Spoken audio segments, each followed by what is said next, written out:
Saudi Arabia is one of the last unexplored frontiers for wildlife. To create a definitive record of the kingdom's rich marine heritage, Saudi Aramco teamed up with award-winning environmental production company Icon Films to document the wonders of Saudi Arabia's two incredible seas. Never before has a film crew had such unrestricted access to the wonders of Saudi Arabia's seas, both above and below the surface. The goal? A one-hour documentary for the world-renowned National Geographic channel.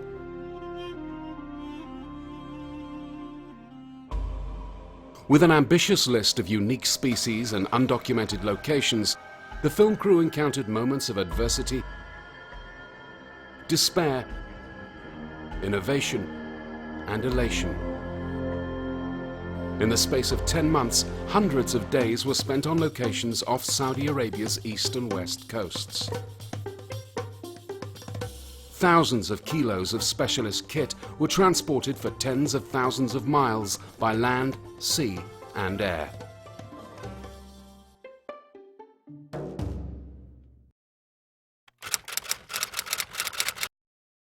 We've got the arduous task ahead of us of trying to reach the eastern seaboard by nightfall, which is 1,500 kilometres. We've got 40 boxes, bags, flight cases.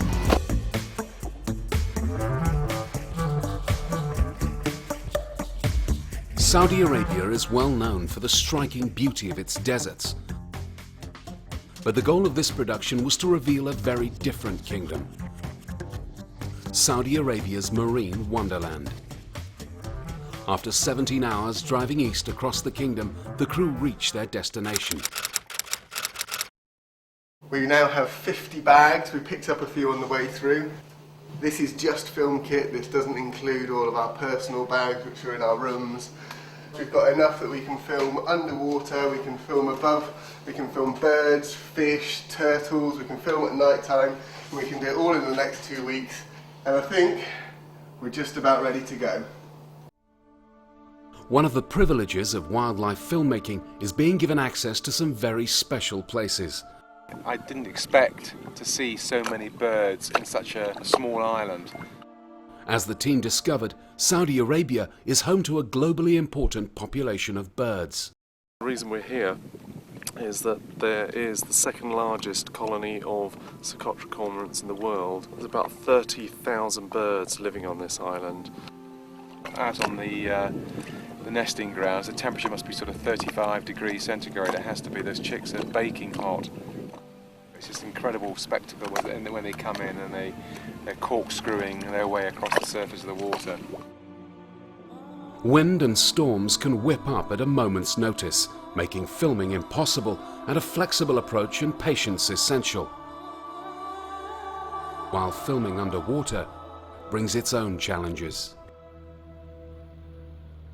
Arriving in a stormy Red Sea for a month-long shoot, award-winning cameraman Michael Pitts is looking forward to getting his feet wet again.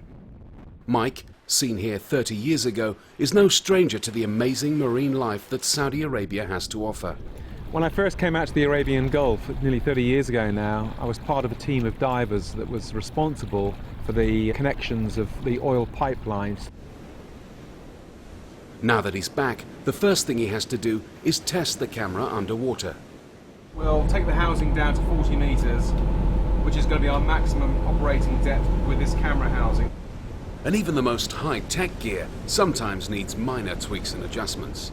This is a small modification which is bought in the local market in Yanbu. Also for really fine-tuning on focus, which is critical with HD, I use a magnifying glass to make sure everything's fine. And it looks like it's going to work. The site for the deep-water camera test is the 100-year-old wreck of the British-built ship, the Iona, 10 miles off the coast of Yanbu in the Red Sea. It's the first time an international film crew have ever dived this location. A leak at this depth would be catastrophic. If water starts to enter the housing now, there's no rushing to the surface in case of the bends. Whilst Mike and John head 100 foot down to the wreck, there's one member of the team who's having trouble leaving his room, let alone getting his gear wet. Been like this for a good couple of days now. Hugh's task is to shoot a multi-angle time-lapse as the submarine world of the reef goes from day to night. And this poses some serious technical challenges. We just had a complete electronics failure. One of the boards failed. Just despaired because we're out. We're on a boat with very limited spares. Everything I've brought, I've used. We've got no more spares. Mike and John's dive is proving more fruitful. The wreck lies on a gradient. The bow sits in around 15 meters of water and the stern at a chilling 50. After a century on the bottom, the vessel is covered in extensive coral growth, becoming a part of the reef itself, providing gullies, nooks and crannies where previously there were none. The team use well-rehearsed signals to communicate underwater. This type of work takes experience and time. Mike and John have clocked up thousands of hours underwater together. Having overcome some of his earlier technical issues, Hugh is preparing to take his cameras to the bottom of the sea. Well, this is the more normal side of the process in that it's just attaching leads to the legs of all the tripods so they remain firm on the bottom and nice and stable. The topside team deploy the photographic equipment using a simple but effective method. Once on the bottom, he starts the assembly. This shot is a really important shot because it's our link between the day and the night on the reef. With tens of meters of cable and literally kilos of batteries lying on the seabed, Hugh makes some detailed calculations about light, shutter speed and the length of shot. Now, all that's left to do is wait. Hugh's plans are ambitious. Seldom is such a complex time-lapse attempted in film. To Hugh's relief, the results are revelatory, bringing the secret nighttime world of the reef to life. Twilight in the Red Sea. Everything changes at night. Many corals come to life. Soft corals swell, polyps open.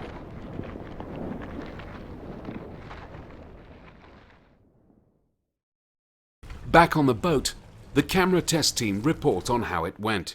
It was great. It's a long swim back from that wreck. Camera's fine, although there's some mixed news. I'm afraid the magnifying glass that Sam bought, I think it's inside the engine room. Oh no!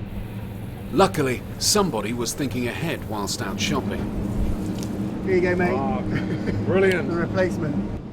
The second magnifying glass survived the next 4 weeks at sea and helped Michael capture some truly memorable images.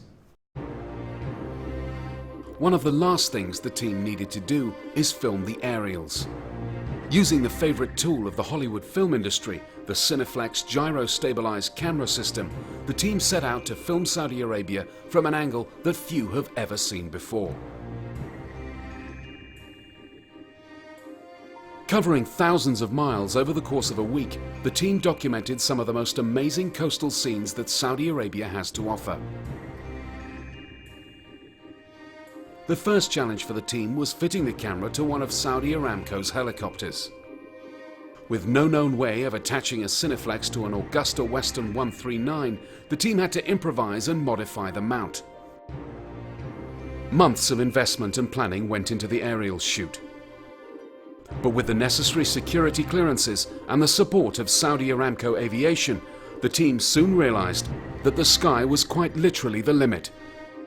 It simply had to work. Sometimes, though, you just don't get your break. We got zero visibility up here, guys. Sorry. Eventually, the cloud clears, and the team have a chance to shoot some amazing footage.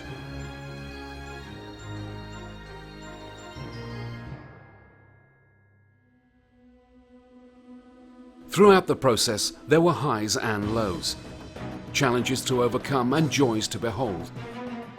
But the focus of the Desert Seas team never faltered. Braving heat, wind, waves and storms, the crew went to every extreme to show the world the wonders of Saudi Arabia's marine environments, illuminated in the brilliance they deserve. Over the course of the production, a myriad of experts brought a staggering variety of specialized knowledge to the fold. The Icon team refining these raw materials into the results you see today. Alchemists forging the highest quality product from the highest quality materials. The facts and figures speak for themselves.